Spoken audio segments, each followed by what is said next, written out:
Growing up inside my family's BPO and contracting businesses, I really realized over time that the secret to really getting a company to over 5 million a month is really not just about getting more clients, but it's what you do in your business relationships who have already said yes to you. Because truth of the matter is that especially in the last 3 years with AI really just emerging, it's really easy to just be able to build fulfillment systems, marketing systems, sales systems, as everyone can be able to get to a certain level of competence just by using the best AI tools in the market. But the only true thing that is able to cut through all of that as you're able to scale is proof that your service delivery, your fulfillment is actually the best of what your client is able to truly get on the market. Now, lo and behold, we all know that there's three main types of service tickets, which is high ticket, middle ticket, and low ticket. And differentiating the businesses that provide anywhere of these three services, the one thing that is really changing now is that that middle ticket section has truly nothing protecting it already because information is commoditized and closely even being able to do the actual tasks and work is something that AI is getting a lot more competent to be able to provide nowadays,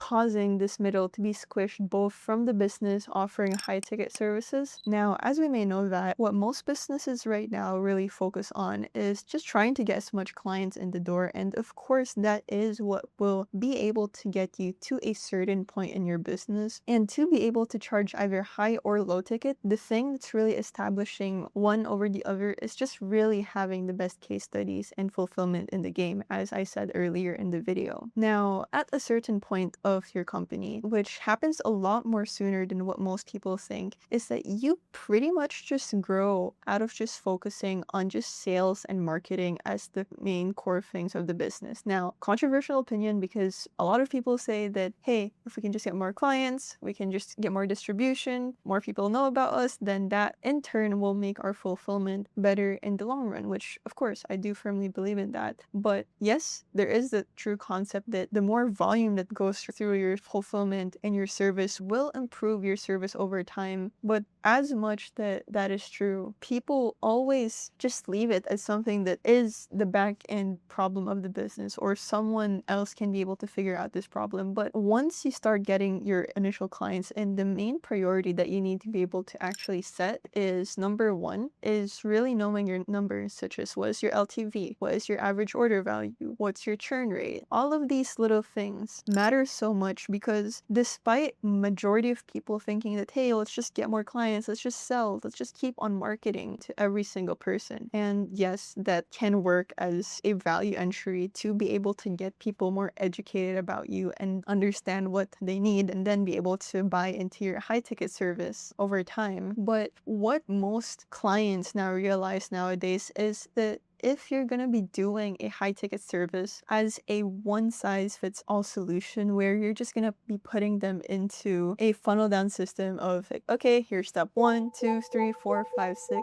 that as a structure can work, but that does not work as a fulfillment mechanism at the highest ticket, because by giving someone a one size fits all solution to everyone, and if that is your only product or service they're actually delivering, then there is no incentive for your company in this matter to be better incentivized to best help them to be able to get the next step, because there's no next step in that business, which is why it's so important, more so nowadays, to have a proper progression structure where you're not just looking to bring in as much customers, as much clients into the beginning service, but you really want to be working towards having the first system and then giving them the next thing that they can actually expect, and then the third thing. Because overall, everything in business, everything in operations is just partly a mind game, because people are people. They're incentivized to be selfish, and that's not to put anyone down, but it is just true that when your client knows that you're best incentivized to actually be able to get them to the next step, what happens? Number one, they choose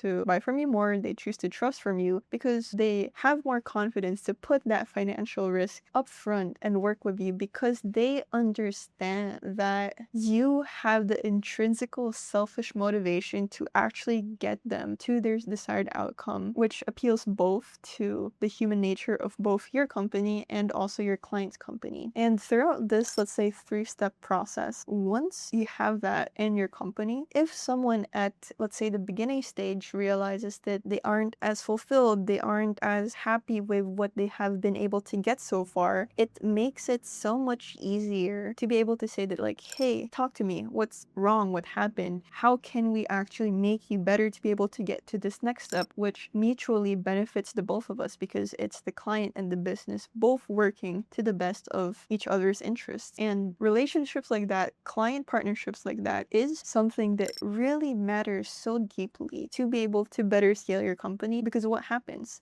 Number one, as you let people go through the process, then hey, you have a better and best case studies because there is a proper progression there, and people have so much more potential to be able to get to that end goal that they want for their business. And it's just like a stepping stone, because another key thing is someone who's already put their trust in you is so much more likely to buy from you again. And knowing that people have their interests really just aligned makes it so much easier to have that working relationship, to be able to have better case studies in the long run. And that case study, that thing that you were able to get a client all the way through, becomes your best case studies to be able to better allow you to charge the highest ticket prices, which, number one, makes you different from all of your other competitors, because the goal is to have so much proof that really differentiates you at the top. Because what makes a business different at the top now is not just expertise, but actually proof that you know what you're doing best and you have gotten people to their desired outcome, that you are selling them the best compared to other people. And what in turn happens is it allows you to charge better prices,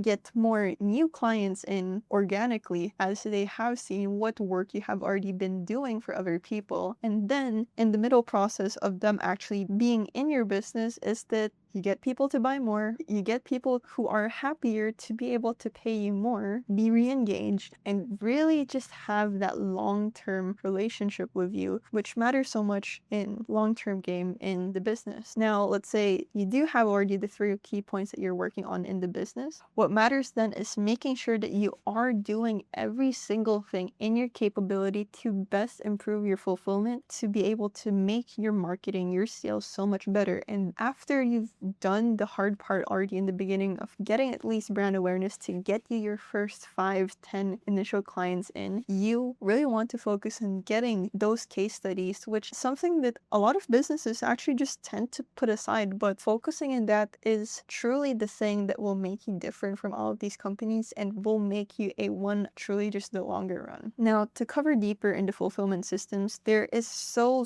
much more that can be talked about in terms of how to actually get your operations to be set up there in the best way. And if there is enough interest in terms of how we can actually get those fulfillment, of what are the actual best ways to get those fulfillment systems best up and running for your company, just let me know. Text me, drop it in the comments, and as we get enough people interested in that, I'll create a video. And if it's already up online, I'll put the next video up here in the series. But to wrap this video up, once you get your marketing, you get your initial sales in, just damn work on your fulfillment, and that will just create so much more beauty in your business and the specific new project that you're working on to be able to get you to that next